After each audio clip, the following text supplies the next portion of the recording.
What's the meaning of cromlech?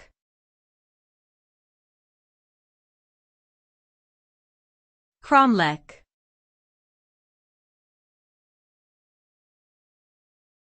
Cromlech.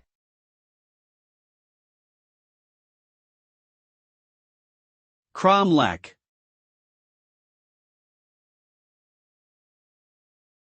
Cromlech.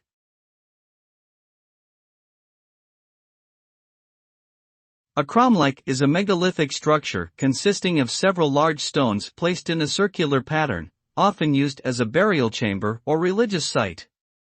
The term originated in Wales, but has been used to describe similar structures found worldwide.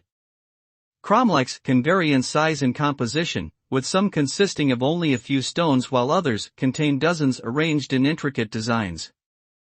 These structures are considered important cultural and historical artifacts, providing insight into the beliefs and practices of ancient civilizations. Today, many cromlechs have been preserved as tourist attractions and sites of archaeological interest.